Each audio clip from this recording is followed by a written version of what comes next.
हम लोग का जीवन एकदम नारद मुनि जैसा हो गया है। जैसे वो तीनों लोकों में घुमा करते थे ना, ठीक उसी प्रकार से हम लोग भी फेसबुक, यूट्यूब, इंस्टाग्राम पे घुमा करते हैं।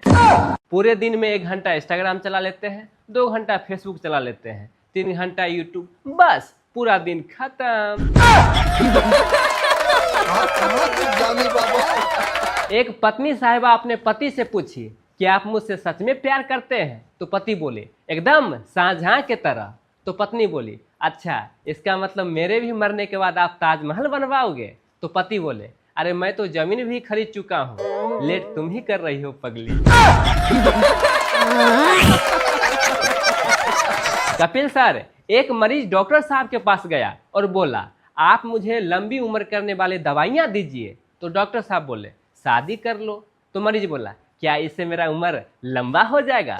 डॉक्टर बोले इससे तुम्हें 2 फायदा होगा, एक तो लंबी उम्र की चाहत खत्म हो जाएगा, उसके बाद जो भी जिंदगी बचा है वो भी तुमको लंबी लगने लगेगा। क्या बात है सर, क्या बात है सर, क्या बात। कपिल सर 1947 में अंग्रेज यानी गोरे चले गए अपने देश से। तो वो गए तो गए, पर गोरियां क्यों चली गई? हम लोगों को कोनो गोरिया से कोई तकलीफ थोड़े था। गोविंदा सर, मैं एक अपने ऊपर जोक्स बोलना चाहता हूँ कि महबूबा के बाहों में बैठ के मुझे एक ऐसा जोश आया, महबूबा के बाहों में बैठकर मुझे ऐसा जोश आया, फिर क्या पत्नी ने देख ली और आंसू में होश आया। सर मुझे आज तक ये समझ में नहीं आया है कि शाम होते ही सारा मच्छर घर में कैसे आ जाता है।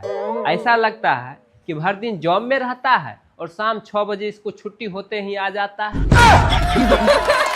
बात तो सही है। कपिल सर, माता पिता के कर्मों का फल सिर्फ औलाद को ही नहीं, दामाद जी को भी भुगतना पड़ता है।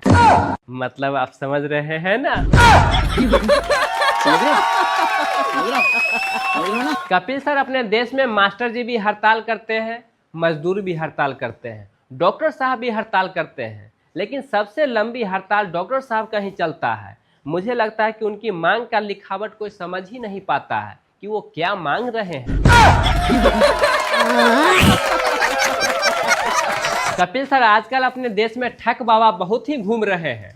आइए इस पर हम एक जोक सुनाते हैं। वाह जी, बोलिए प्लीज। एक राजा साहब एक ज्योतिष को बुलाए और बुलाते हैं उसे जेल में डाल दिए। ज्योतिष पूछा राजा साहब मेरा गुनाह क्या है? तो राजा साहब बोले अगर तुमको भविष्य के बारे में पता ही रहता तो तुम आते ही क्यों?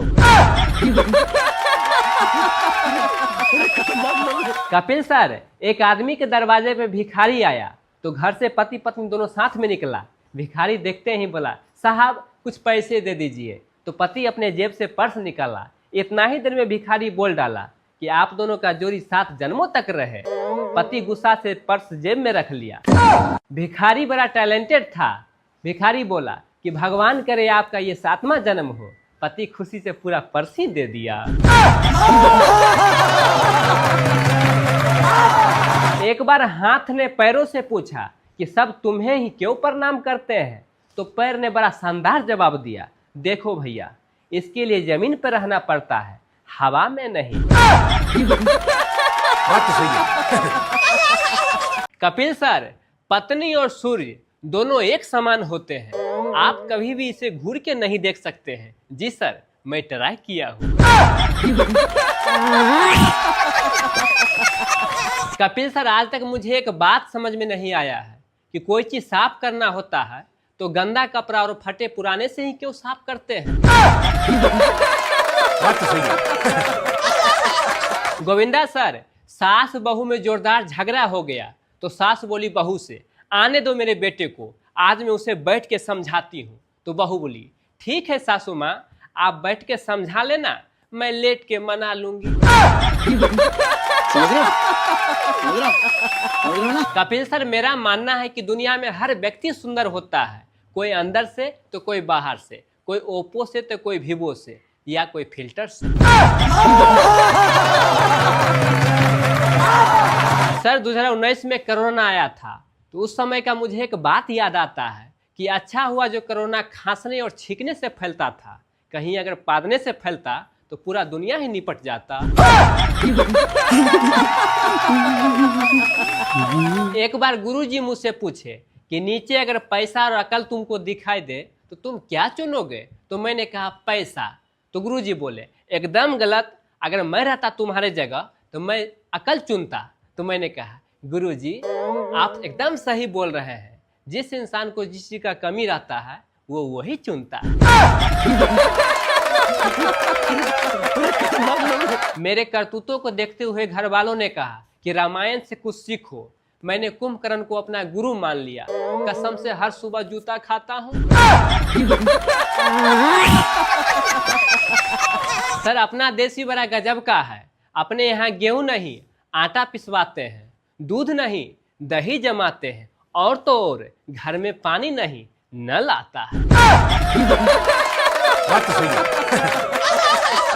एक बार गुरुजी मुझसे पूछे कि अच्छा एक चीज बताओ, एक बाइक पे 13 लोगों को कैसे बैठा के चलाओगे? तो मैंने कहा सर बहुत आसान है, 2 छक्का और एक मैं।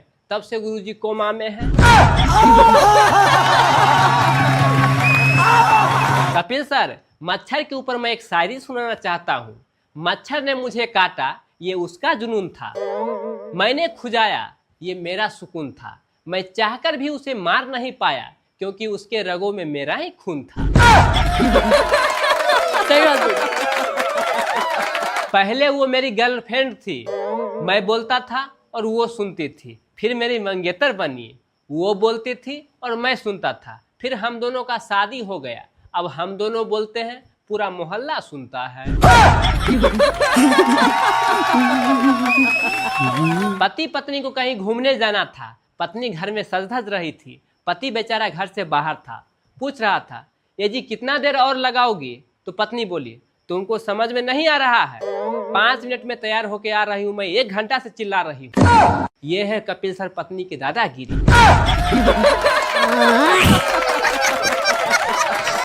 जंगल में एक बार गधा और हाथी में झगड़ा हो गया। गधा बोल रहा था कि आसमान का रंग लाल है और हाथी बोल रहा था नहीं नहीं आसमान का रंग नीला है। ये बात शेर तक पहुंचा। शेर आया और हाथी को एक थप्पड़ जोर से लगा दिया।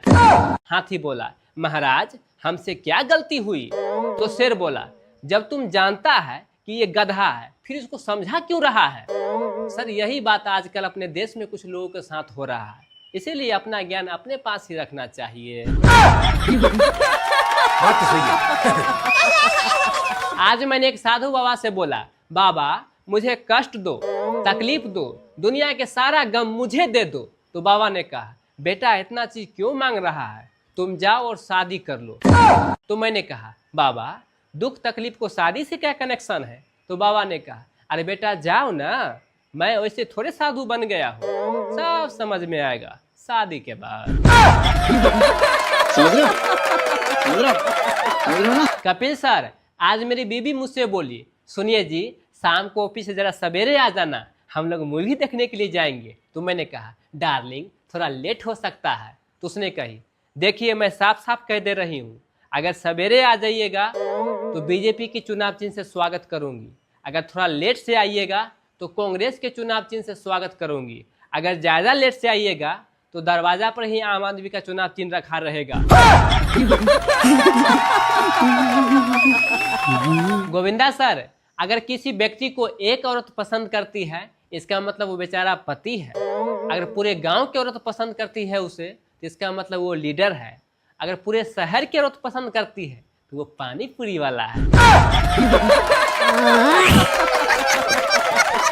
आज मेरी पत्नी मुझसे बोल रही थी कि सुनिए ना आप शादी से पहले मुझे मूवी दिखाने के लिए ले जाते थे, शॉपिंग करवाने के लिए ले जाते थे, यहाँ तक कि मेला घुमाने भी जाते थे, अब क्यों नहीं जाते हैं? तो मैंने कहा डार्लिंग किसी भी नेताजी को देखी हो इलेक्शन खत्म होने के बाद प्रचार प्रसार करना, चुनाव खत्म प्रचार खत्म।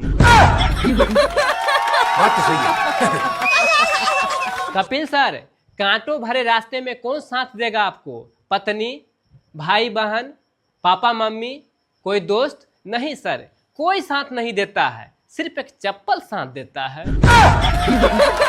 क्या सोच है रे तेरी, मानना पड़ेगा। मुझे स्कूल में लेक्चर देने के लिए कहा गया, मैं क्लासरूम में गया और बोला विद्यार्थियों आज मैं लव के बारे में बताऊंगा। सारा विद्यार्थी खुश हो गया। तो मैंने कहा, लव श्री रामचंद्र जी के बड़े पुत्र थे। सभी विद्यार्थी मुझ पे गुस्सा हो गए। तो मैंने कहा, देख भैया, अधिक जानकारी के लिए रामायण देखें।